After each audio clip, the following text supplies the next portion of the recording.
हूं गुंजन ग्रोवर और मैं एक बार फिर हाजिर हूं स्टॉक्स के फंडामेंटल्स डिस्कस करने के लिए। आज हम बात करेंगे इंडिया की premier technology led energy marketplace या एक्सचेंज के fundamentals. You got it right, हम बात करने वाले हैं इंडियन एनर्जी एक्सचेंज की। इस वीडियो में हम डिस्कस करने वाले हैं IEX का एक ओवरव्यू, कंपनी के बिजनेस सेगमेंट्स और रेवेन्यू के ब्रेकअप के बारे में भी हम बात करेंगे।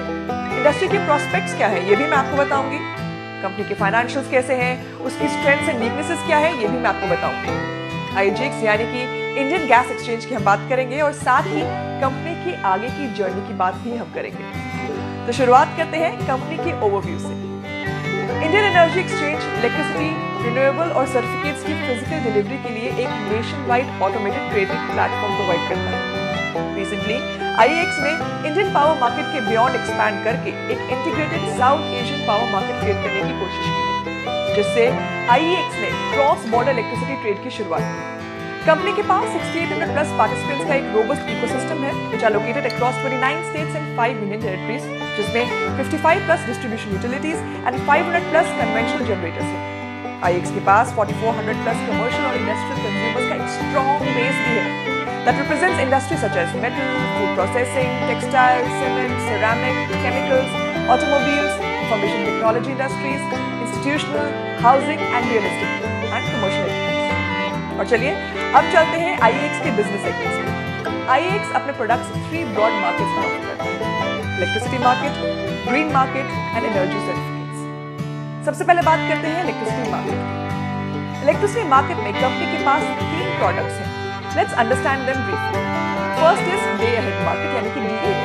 Day Ahead Market एक physical electricity trading market है जिसमें any, some, all 15-minute time blocks की डिलीवरी midnight से स्टार्ट होकर नेक्स्ट डे में 24 आवर्स तक होती है।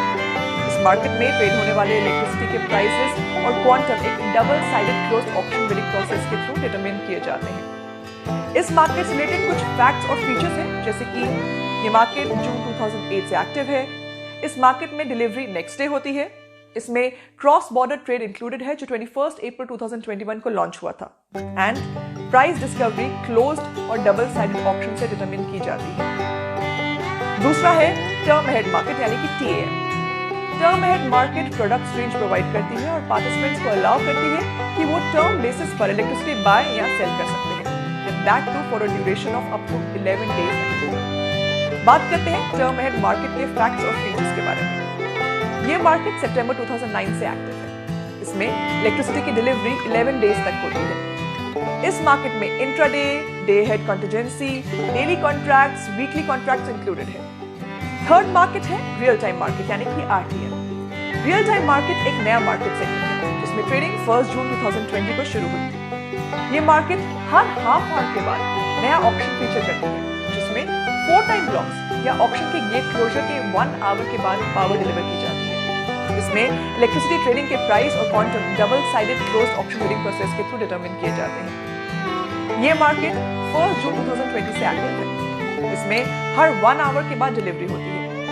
इसमें प्राइस डिस्कवरी क्लोज्ड और डबल साइडेड ऑप्शन के थ्रू डिटरमिन किए जाते हैं। इलेक्ट्रिसिटी मार्केट प्रोडक्ट्स के बाद अब बात करते हैं ग्रीन मार्केट। ग्रीन मार्केट में सिंगल प्रोडक्ट है ग्रीन टर्म अहेड मार्केट। एक नया मार्केट सेगमेंट है जो CERC अप्रूवल को फॉलो करते हुए रिन्यूएबल एनर्जी में ट्रेडिंग फैसिलिटी प्रोवाइड करता है। इस नए मार्केट सेगमेंट में green intraday, green day ahead contingency यानी कि DAC, green daily and green weekly जैसे कॉन्ट्रैक्ट्स इंक्लूडेड हैं। ग्रीन इंट्राडे, ग्रीन DAC और ग्रीन डेली कॉन्ट्रैक्ट्स के लिए कंटिन्यूअस और we can say spot trading matching mechanism use किया जाता है, while the company implements double sided open option process for green weekly।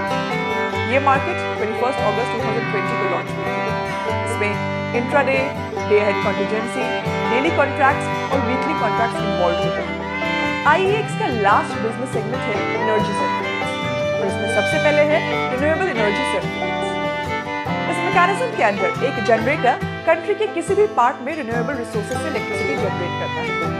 Electricity generate करने के लिए जनरेटर को किसी कन्वेंशनल सोर्स के इक्विवेलेंट कॉस्ट मिलती है और एनवायरमेंट एट्रीब्यूट को एक्सचेंज के थ्रू मार्केट डिटरमिन्ड प्राइस पर सोल्ड किया जाता है। एक ऑब्लिगेटेड एंटिटी कंट्री के किसी भी पार्ट से रिन्यूएबल परचेज ऑब्लिगेशन यानी कि RPO कंप्लायंस को कंप्लाई करने के लिए इन रिन्यूएबल एनर्जी सर्टिफिकेट्स यानी कि RECs को परचेज कर सकती है। Second is energy saving certificates. National mission on enhanced energy efficiency के अंडर बहुत सारे इंपॉर्टेंट इनिशिएटिव्स लिए गए, जिसमें से एक है perform, achieve and trade, also known as PAT mechanism. इस मैकेनिज्म को न्यू दिल्ली में 4 जुलाई 2012 को ब्यूरो ऑफ एनर्जी एफिशिएंसी ने लॉन्च किया था, which is under ministry of power. PAT एक मार्केट बेस्ड मैकेनिज्म है जो लार्ज एनर्जी इंटेंसिव इंडस्ट्रीज में एनर्जी एफिशिएंसी को एक स्टेप ऊपर ले जाने और इंसेंटिवाइज करने का काम करता है। एनर्जी सेविंग सर्टिफिकेट्स 27 सितंबर 2017 से एक्टिव है। 1 एनर्जी सेविंग सर्टिफिकेट 1 MTOE यानी कि मेट्रिक टन ऑयल इक्विवेलेंट के इक्वल होता है। ट्रेडिंग सेशन हर ट्यूसडे होता है और ट्रेडिंग टाइम है 1 o'clock to 3 o'clock। और अब बात करते हैं इंडस्ट्री प्रोस्पेक्ट्स की, जिनकी वजह से इंडियन एनर्जी एक्सचेंज में ग्रोथ का बहुत पोटेंशियल है। पहला फैक्टर है इलेक्ट्रिसिटी की demand, which will be guided by सौभाग्य स्कीम, जिसके अंदर 100% हाउसहोल्ड इलेक्ट्रिफिकेशन मिलेगा। रैपिड अर्बनाइजेशन, वर्ल्ड की 20 में से 17 फास्टेस्ट ग्रोइंग सिटीज इंडिया में। नेक्स्ट 4 इयर्स में पर कैपिटा और इलेक्ट्रिसिटी कंजम्पशन 40% से इंक्रीज होने की एक्सपेक्टेशन। सेकेंड फैक्टर है फेजिंग आउट ऑफ प्लांट्स। मार्च 2027 तक 41 गीगावाट्स की कैपेसिटी फेज आउट हो जाएगी और एक्सचेंज के लिए इंक्रीमेंटल अप्रोक्सीमेटली 100 BU की अपॉर्चुनिटी है। तीसरा फैक्टर है फेवरेबल गवर्नमेंट पॉलिसीज। बजट 2021 में कंपटीशन, कंज्यूमर चॉइस और ऑटोमेशन एंड टेक्नोलॉजी की पेनिट्रेशन इंक्रीज करने जैसे कॉन्सेप्ट्स को प्रमोट करने के लिए 3 लाख करोड़ का डिस्ट्रीब्यूशन रिफॉर्म पैकेज प्रपोज किया गया। ड्राफ्ट नेशनल इलेक्ट्रिसिटी पॉलिसी 2021 जो गवर्नमेंट की पावर मार्केट्स को और बढ़ाने की कमिटमेंट को इंडिकेट करती है by increasing the share of spot markets to 25% by year 2023-24। Discom यानी कि डिस्ट्रीब्यूशन कंपनीज को 25 साल कंप्लीट होने के बाद PPA से एग्जिट अलाउ करने का प्रपोज किया। इससे सप्लाई साइड लिक्विडिटी इंक्रीज होगी। मार्केट बेस्ड इकोनॉमिक डिस्पैच, जिसमें 100% पावर एक्सचेंजेस के थ्रू डिस्पैच होगी। और अब बात करते हैं फाइनेंशियल्स की। IEX ने पिछले एक साल में 257% रिटर्न जनरेट की है। Currently company 86x price to earnings ratio और 36x price to book value पर ट्रेड कर रही है। कंपनी ने 67% के नेट प्रॉफिट मार्जिन्स और 82% ऑपरेटिंग मार्जिन्स रिपोर्ट किए हैं। कंपनी की डेट टू इक्विटी रेशियो है 0.02 और करंट रेशियो है 0.24। इसकी रिटर्न ऑन इक्विटी है 46% और कंपनी की 5 ईयर सेल्स वेरिएंस 13% रिकॉर्ड हुई है। IEX की मार्केट कैप है ₹22,912 करोड़। अब बात करते हैं इंडियन गैस एक्सचेंज की, जो इंडिया की first natural gas trading exchange है। सिटी गैस डिस्ट्रीब्यूशन के साथ इंपोर्टेड LNG पर बढ़ती डिपेंडेंसी के चलते इंडियन गैस सेक्टर डिमांड में स्ट्रॉन्ग ग्रोथ के लिए रेडी है। इंडियन गवर्नमेंट ने इंडिया की एनर्जी बास्केट में नेचुरल गैस के मार्केट शेयर को बढ़ाने के लिए एक पॉलिसी टारगेट सेट किया है, which is to increase share from current 6.5% to 15% by 2030। Currently world के एनर्जी मिक्स में गैस का एवरेज प्रोपोर्शन 23.5% है। इंडिया में नेचुरल गैस के शेयर को इंक्रीज करने के लिए overall gas economy value chain में इन्वेस्टमेंट्स करना जरूरी है, including domestic production, regasification of imported LNG, transportation and end-use consumption, such as applications in industrial, commercial and residential. Required investments करने से गैस प्राइसिंग और एलोकेशन के लिए मार्केट बेस्ड मैकेनिज्म यूज किया जाएगा, जिससे effective price, demand and supply signals generate होंगे। एक मार्केट बेस्ड मैकेनिज्म तभी पॉसिबल है जब एक ट्रांसपेरेंट और न्यूट्रल नेचुरल एक्सचेंज हो। Additionally gas exchange across the value chain competition बढ़ाएगा, जो इनोवेटिव बिजनेस मॉडल्स और एफिशिएंट कॉस्ट स्ट्रक्चर्स की तरफ लीड करेगा और गैस की ओवरऑल अफोर्डेबिलिटी को भी सपोर्ट मिलेगा। The ownership of IGX is as follows: IEX 54%, NSE 26%, ONGC 5%, GAIL 5%, Adani Total Gas 5%, Torrent Gas 5%। और चलिए बात करते हैं कंपनी की स्ट्रेंथ्स और वीकनेसेस की। सबसे पहले बात करते हैं strengths and opportunities. Rapid urbanisation, household electrification और डेवलप्ड मार्केट में जहां 30 to 80% पावर ट्रेड होती है, वहीं इंडिया में सिर्फ 5% पावर का एक्सचेंज पर ट्रेड होने के चलते कंपनी में ग्रोथ पोटेंशियल बहुत ज्यादा है। कंपनी अपने इंडियन गैस एक्सचेंज प्लेटफॉर्म में इक्विटी कुछ गैस मेजर्स और PSUs के साथ शेयर कर रही है। IGX इन प्लेयर्स के साथ अलाइन करके इस सेक्टर में एक तरह की मोनोपोली अचीव कर पाएगा। FY21 में कंपनी की ऑपरेटिंग मार्जिन 82% और नेट प्रॉफिट मार्जिन 67% रिकॉर्ड हुए हैं।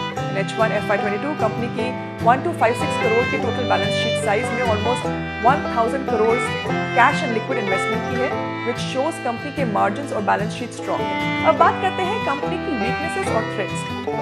कंपनी को कंपटीशन फेस करना पड़ सकता है, as PTC along with ICICI and BSE इस एक्सचेंज बिजनेस में एंटर करने के लिए रेगुलेटरी अप्रूवल की वेट करेंगे। गवर्नमेंट अपने डिसीजन एट लार्ज कंट्री के वेलफेयर को ध्यान में रखकर लेगी, जिससे आईईएक्स की इकोनॉमिक्स अनफेवरेबल हो सकती है। थर्ड थ्रेट है gencos, which are generation companies, और discom, which are distribution companies की फाइनेंशियल हेल्थ। किसी भी बड़े जेनकॉम्स या डिस्कॉम्स की बैंकरप्सी इस सेक्टर की डिमांड सप्लाई पैरिटी को डिस्टर्ब कर सकती है, जिससे आईईएक्स की परफॉर्मेंस पर इंपैक्ट पड़ सकता है। लेट्स डिस्कस कि कंपनी की आगे की जर्नी कैसी होगी। इंडस्ट्री सेक्शन में हमने कंपनी ग्रोथ ड्राइवर्स डिस्कस किए हैं, इसलिए आईईएक्स प्लान कर रही है कि वो आगे चलकर इन 4 पॉइंट्स पर फोकस करेगी। सबसे पहला है कंपनी अपने कवरेज और मार्केट एक्सपैंड करेगी, जिसके लिए कंपनी न्यू प्रोडक्ट्स लॉन्च करेगी और शॉर्ट टर्म मार्केट को इंक्रीज करने के लिए एडवोकेट करेगी। Second point is to be the best in class futuristic technology infrastructure, जिसमें company enterprise IT, trading platform और कस्टमर्स को technology and analytics solution provide करने पर फोकस करेगी। थर्ड फोकस पॉइंट रहेगा ऑर्गेनाइजेशन स्ट्रेंथ, जिसमें कंपनी कैपेसिटी बिल्डिंग और high performance culture को प्रायोरिटी देगी। साथ ही साथ टैलेंट एक्विजिशन, डेवलपमेंट और रिटेंशन पर भी फोकस रहेगा।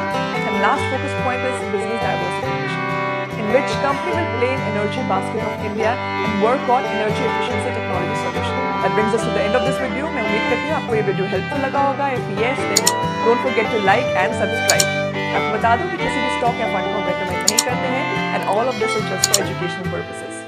On that note, here's me, Gunjan Grover, signing off.